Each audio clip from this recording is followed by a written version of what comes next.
CM Siddaramaiah ವಿರುದ್ಧ prosecution ವಿಚಾರಕ್ಕೆ ಸಂಬಂಧಪಟ್ಟಂತೆ ಇವತ್ತು ಹೈಕೋರ್ಟ್ನಲ್ಲಿ ಮತ್ತೆ ವಿಚಾರಣೆ ಮುಂದುವರಿಯುತ್ತೆ.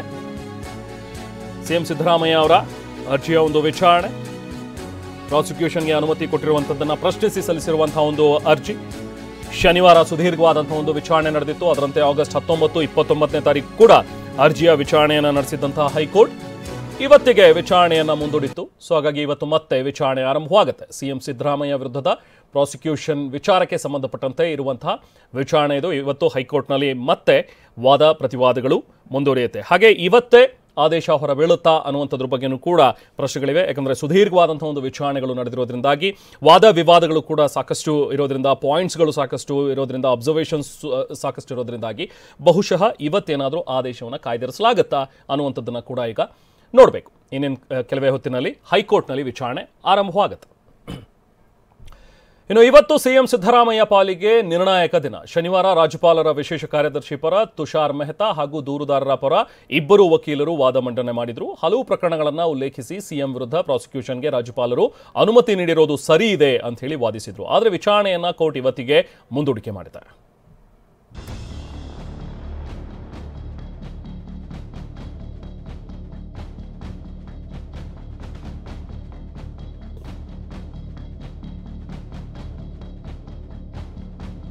ಭಾರತೀಯ ನ್ಯಾಯ ಸಂಹಿತೆಯ ಸೆಕ್ಷನ್ಗಳಡಿಯಲ್ಲಿ ತನಿಖೆಗೆ ಅನುಮತಿ ನೀಡಲಾಗಿದೆ. ಆರೋಪಿತ ಘಟನೆ ನಡೆದಾಗ ಭಾರತೀಯ ನ್ಯಾಯ ಸಂಹಿತೆ ಜಾರಿಯಲ್ಲಿರಲಿಲ್ಲ. ಹೀಗಾಗಿ ರಾಜ್ಯಪಾಲರ ಅನುಮತಿಯೇ ಕಾನೂನುಬಾಹಿರ. ಸಿಎಂ ಪತ್ನಿ ಪಾರ್ವತಿ ಹಾಗೂ ಅವರ ಸಹೋದರನ ವಿರುದ್ಧ ಆರೋಪವಿದೆ. ಪತ್ನಿ ಹಾಗೂ ಮೈದುನನ ಲೋಪಗಳಿಗೆ ಸಿಎಂ ಜವಾಬ್ದಾರಿಯಾಗುತ್ತಾರೆಯೇ? ಹೀಗಂತ ರವಿ ವರ್ಮ ಕುಮಾರ್ ವಾದ ಮಂಡಿಸಿ ಪತ್ನಿ ವಿರುದ್ಧದ ಆರೋಪಕ್ಕೆ ಸಿಎಂ ಜವಾಬ್ದಾರಿಯೇ ಅಂದ್ರು. ಇದಕ್ಕೆ ತಮಾಷೆಯಾಗಿ ಪ್ರತಿಕ್ರಿಯಿಸಿದ ತುಷಾರ್ ಮೆಹ್ತಾ, ಪತ್ನಿ ಪರವಾಗಿ ಪತಿಗೆ ಪವಿತ್ರವಾದ ಹೊಣೆಗಾರಿಕೆ ಇರುತ್ತೆ ಅಂದ್ರು. ಇಲ್ಲಿಂದ ತುಷಾರ್ ಮೆಹ್ತಾ ಅವರ ಅಸಲಿ ಹೈ ವೋಲ್ಟೇಜ್ ವಾದ ಮುಂದುವರಿಯಿತು.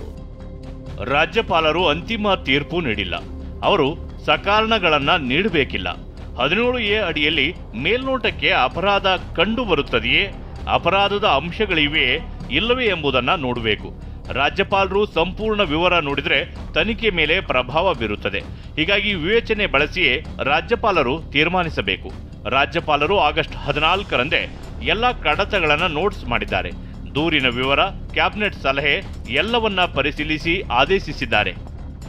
ಹೀಗೆ ರಾಜ್ಯಪಾಲರ ನಿರ್ಧಾರದ ಬಗ್ಗೆ ವಾದ ಮುಂದಿಟ್ಟ ಮೆಹ್ತಾ ಅವರು ರಾಜ್ಯಪಾಲರ ಕಡತದ ಮಾಹಿತಿಯನ್ನ ಹೈಕೋರ್ಟ್ಗೆ ಸಲ್ಲಿಸಿದ್ರು.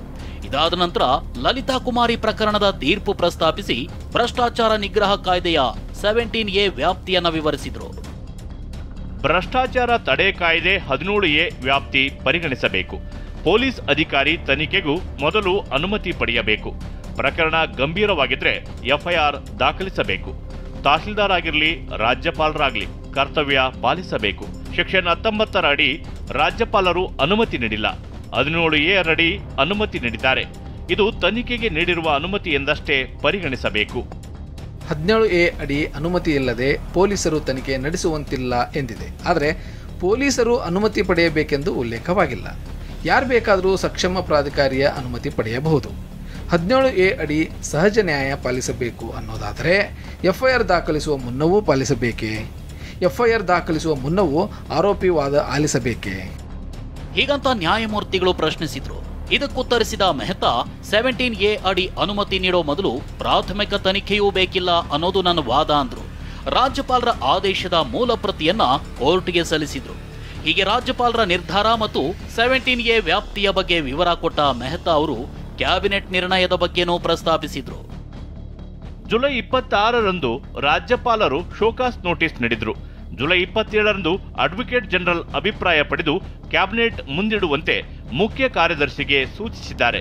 91 ಪುಟಗಳ ಕ್ಯಾಬಿನೆಟ್ ನಿರ್ಧಾರವನ್ನ ರಾಜ್ಯಪಾಲರಿಗೆ ಸಲ್ಲಿಸಿದ್ದಾರೆ. ಇದರಲ್ಲಿ ಇನ್ನೂ ಒಂದು ಆಸಕ್ತಿಕರ ಅಂಶ ಇದೆ. ಸಚಿವ ಸಂಪುಟದ ಮಂತ್ರಿಗಳನ್ನ ಸಿಎಂ ಆಯ್ಕೆ ಮಾಡ್ತಾರೆ. ಹೀಗಾಗಿ ತಮ್ಮನ್ನ ಆಯ್ಕೆ ಮಾಡಿದ ಸಿಎಂ ವಿರುದ್ಧ ಕ್ಯಾಬಿನೆಟ್ ಸಚಿವರು ನಿರ್ಣಯ ತೆಗೆದುಕೊಳ್ಳಲು ಸಾಧ್ಯವಿಲ್ಲ. ಇಂಥ ಕ್ಯಾಬಿನೆಟ್ ನಿರ್ಣಯವನ್ನ ರಾಜ್ಯಪಾಲರು ಒಪ್ಪಬೇಕಿಲ್ಲ.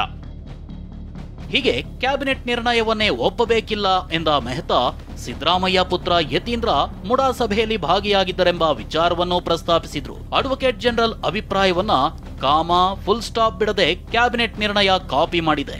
ಇದು ಕಲೆಕ್ಟಿವ್ ಸ್ಟುಪಿಡಿಟಿ ಅಂದ್ರು. ಅಲ್ಲದೆ ಕ್ಯಾಬಿನೆಟ್ ಸಭೆಗೆ ಸಿಎಂ ಗೈರಾಗಿರಬಹುದು. ಆದರೆ ಸಿಎಂ ತಮ್ಮ ಬದಲು ಡಿಕೆ ಶಿವಕುಮಾರ್ರನ್ನ ನೇಮಿಸಿದ್ದಾರೆ. ಇಂಥ ಸಭೆಯ ನಿರ್ಣಯಕ್ಕೆ ಯಾವುದೇ ಮಹತ್ವವಿಲ್ಲ ಅಂತ ಹೇಳಿದ್ರು. ಇದಕ್ಕೆ ನ್ಯಾಯಮೂರ್ತಿಗಳು ಪ್ರತಿಕ್ರಿಯಿಸಿದ್ರು. ಮುಖ್ಯಮಂತ್ರಿಯ ಪ್ರಾಸಿಕ್ಯೂಷನ್ ವೇಳೆ ಸಚಿವ ಸಂಪುಟ ನಿರ್ಣಯ ಬೇಕಿಲ್ಲ, ಹೀಗೆಂದು ಹಲವು ಸಂದರ್ಭದಲ್ಲಿ ಸುಪ್ರೀಂ ಕೋರ್ಟ್ ತೀರ್ಪು ನೀಡಿದೆ. ರಾಜ್ಯಪಾಲರು ತರಾತುರಿಯ ತೀರ್ಮಾನ ಕೈಗೊಂಡಿದ್ದಾರೆಂದು ಆರೋಪಿಸಲಾಗಿದೆ. ಅದು ಸುಳ್ಳು. ರಾಜ್ಯಪಾಲರ ಬಗ್ಗೆಯೂ ಫ್ರೆಂಡ್ಲಿ, ಕಾಮಿಕಲ್ ಎಂಬ ಪದ ಬಳಸಲಾಗಿದೆ. ಸಿಎಂ ಯಾವುದೇ ನಿರ್ಣಯ ಕೈಗೊಂಡಿಲ್ಲ, ಶಿಫಾರಸು ಮಾಡಿಲ್ಲವಾದ್ರೆ ಯಾಕೆ ಚಿಂತೆಗೊಳಗಾಗಿದ್ದಾರೆ? ಸಿಎಂಗೆ ಚಿಂತೆ ಯಾಕೆ ಅಂತ ಪ್ರಶ್ನಿಸಿದ ತುಷಾರ್ ಮೆಹ್ತಾ ತಮ್ಮ ವಾದ ಅಂತ್ಯಗೊಳಿಸಿದ್ರು. ಬಳಿಕ ದೂರುದಾರ ಸ್ನೇಹಮಯಿ ಕೃಷ್ಣ ಪರ ವಕೀಲರಾದ ಮಣಿಂದರ್ ಸಿಂಗ್ ವಾದ ಆರಂಭಿಸಿದ್ರು. ಜಮೀನು ಭೂಸ್ವಾಧೀನವಾದಾಗ ಅದರ ಮೌಲ್ಯ 3,24,000ವಿತ್ತು. ಮಾರಾಟವಾದಾಗ ಕ್ರಯ ಪತ್ರದಲ್ಲಿ 5,98,000 ಮೌಲ್ಯವಿತ್ತು. ಆದ್ರೆ ಈಗ 14 ಸೈಟಿನ ಮೌಲ್ಯ 55 ಕೋಟಿ ಎಂದು ಹೇಳುತ್ತಿದ್ದಾರೆ. ಹೀಗಾಗಿಯೇ ಈ ಕೇಸ್ನಲ್ಲಿ ಸ್ವತಂತ್ರ ತನಿಖೆಯ ಅವಶ್ಯಕತೆ ಇದೆ. ಮಣಿಂದರ್ ಸಿಂಗ್ ವಾದ ಮುಕ್ತಾಯದ ಬಳಿಕ ದೂರುದಾರ ಪ್ರದೀಪ್ ಪರ ವಕೀಲರಾದ ಪ್ರಭುಲಿಂಗ್ ನಾವದಗಿ ಬಿಎಸ್ ಯಡಿಯೂರಪ್ಪ ತೀರ್ಪು ಪ್ರಸ್ತಾಪಿಸಿ ವಾದ ಮಾಡಿದ್ರು. ಸಿಎಂ ಪ್ರಾಸಿಕ್ಯೂಷನ್ ವಿಚಾರದಲ್ಲಿ ಕ್ಯಾಬಿನೆಟ್ ನಿರ್ಧಾರ ಸಮಂಜಸವಲ್ಲ. ಮೇಲ್ನೋಟಕ್ಕೆ ಪಕ್ಷಪಾತದ ಭಾವನೆ ಬರಲಿದೆ. 17A ಹಂತದಲ್ಲಿ ರಾಜ್ಯಪಾಲರ ಕ್ರಮ ಪ್ರಶ್ನಿಸಲು ಆರೋಪಿಗೆ ಅವಕಾಶವಿಲ್ಲ. ಮೌಖಿಕ ಅನುಮತಿಯೂ ಸಾಕೆಂದು ಸುಪ್ರೀಂ ಕೋರ್ಟ್ ಹೇಳಿದೆ. ಬಿಎಸ್ ಯಡಿಯೂರಪ್ಪ ತೀರ್ಪು ಯಾವುದೇ ಕಾನೂನನ್ನ ನಿರ್ಮಿಸುವುದಿಲ್ಲ. ಹೀಗಾಗಿ ಆ ತೀರ್ಪನ್ನ ಪರಿಗಣನೆಗೆ ತೆಗೆದುಕೊಳ್ಳಲು ಸಾಧ್ಯವಿಲ್ಲ.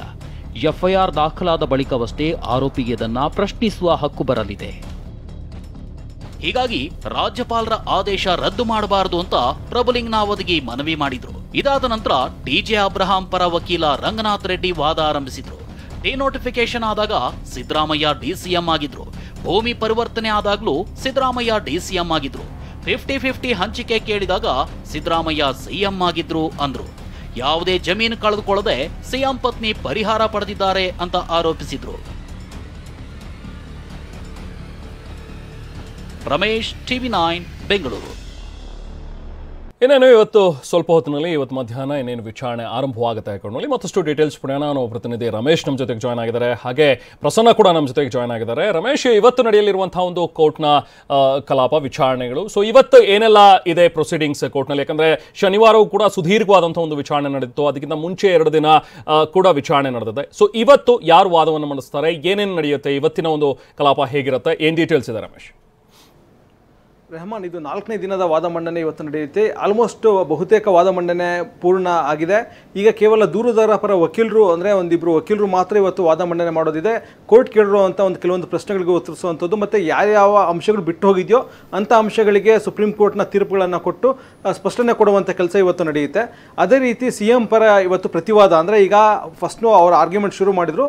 ಅದಾದಮೇಲೆ ಏನು ತುಷಾರ್ ಮೆಹ್ತಾ ಅವರು ಮತ್ತು ಇತರ ದೂರುದಾರ ಪರ ವಕೀಲರು ಏನು ವಾದ ಮಂಡನೆ ಮಾಡಿದರು, ಅದಕ್ಕೆ ಪ್ರತಿಕ್ರಿಯೆಯಾಗಿ ಸಿಎಂ ಪರ ವಕೀಲರು ಇವತ್ತು ವಾದ ಮಂಡನೆ ಮಾಡ್ತಾರೆ.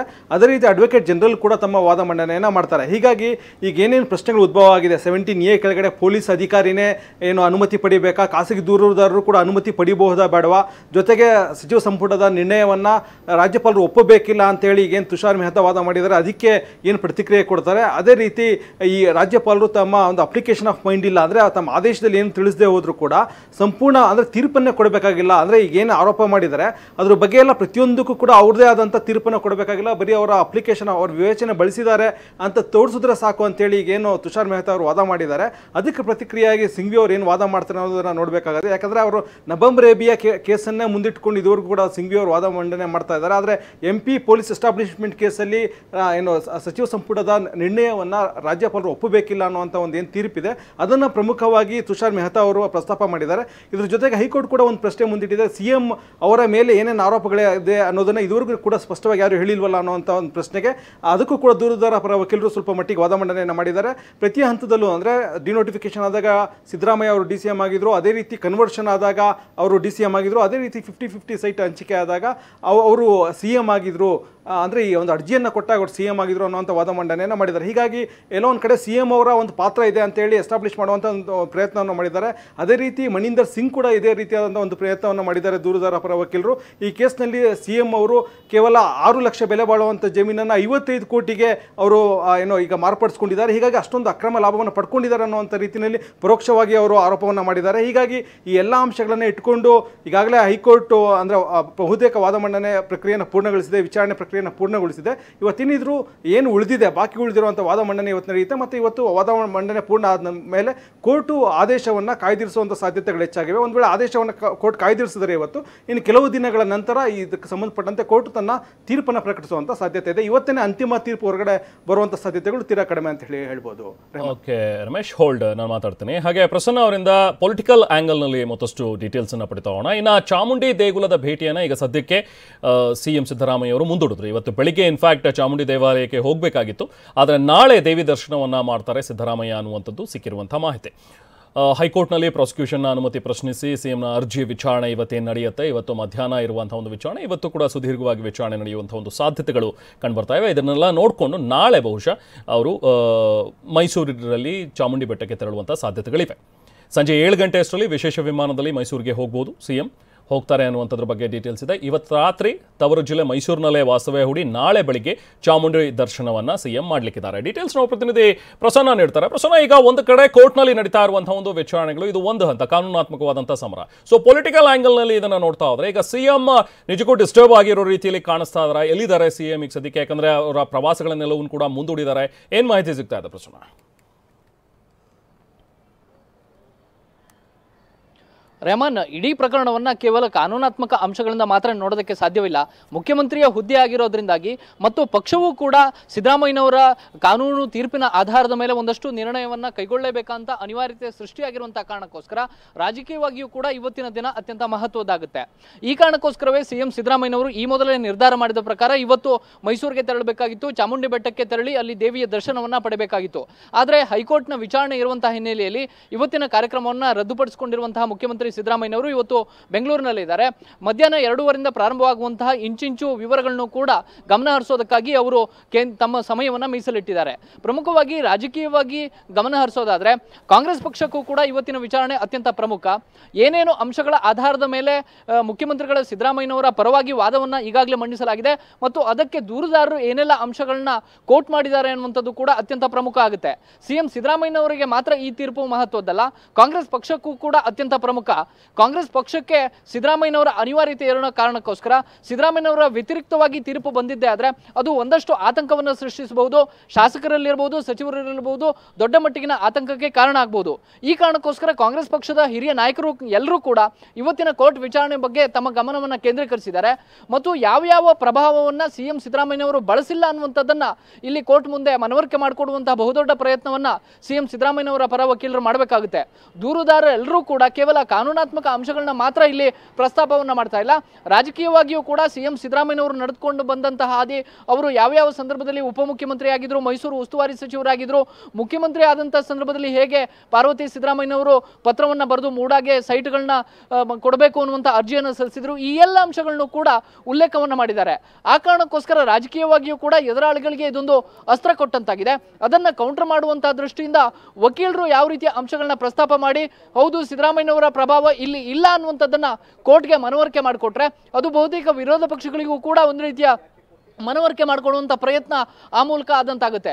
ಮತ್ತು ಮುಂದಿನ ದಿನಗಳಲ್ಲಿ ಬಿಜೆಪಿ ಮತ್ತು JDS ಆರೋಪ ಮಾಡಿದಂಥ ಎಲ್ಲ ಸಂದರ್ಭದಲ್ಲೂ ಕೂಡ ಈ ಅಂಶವನ್ನು ಪದೇ ಉಲ್ಲೇಖವನ್ನು ಮಾಡಲಾಗ್ತಾ ಇದೆ. ಮುಖ್ಯಮಂತ್ರಿಗಳ ಪ್ರಭಾವ ಎಲ್ಲ ಹಂತದಲ್ಲೂ ಕೂಡ ಇದೆ. ಆ ಟೈಮ್ ಲೈನ್ ಅನ್ನು ನೋಡ್ಕೊಂಡು ಬಂದಾಗ ಪ್ರತಿ ಹಂತದಲ್ಲಿ ಎಲ್ಲೆಲ್ಲಿ ನಿರ್ಣಾಯಕವಾದಂತಹ ನಿರ್ಧಾರಗಳನ್ನ ಮೂಡಾ ಸೈಟ್ ಹಂಚಿಕೆ ಸಂದರ್ಭದಲ್ಲಿ ತೆಗೆದುಕೊಳ್ಳಲಾಗಿದೆ, ಅಲ್ಲೆಲ್ಲವೂ ಕೂಡ ಮುಖ್ಯಮಂತ್ರಿಗಳು ಆಯಕಟ್ಟಿನ ಜಾಗದಲ್ಲಿ ಇದ್ದಾರೆ ಅನ್ನುವಂಥ ಅಂಶವನ್ನೇ ಪದೇ JDS BJP ಉಲ್ಲೇಖ ಮಾಡ್ತಿರೋ ಕಾರಣಕ್ಕೋಸ್ಕರ ಇವತ್ತಿನ ವಿಚಾರಣೆ ಮತ್ತು ಕೇವಲ ಸಿದ್ದರಾಮಯ್ಯನವರಿಗೆ ಮಾತ್ರ ಅಲ್ಲ ಕಾಂಗ್ರೆಸ್ ಪಕ್ಷಕ್ಕೂ ಕೂಡ ಅಷ್ಟೇ ಮಹತ್ವದ್ದಾಗುತ್ತೆ. Rehman, okay, thank you Prasanna ಹಾಗೆ ರಮೇಶ್.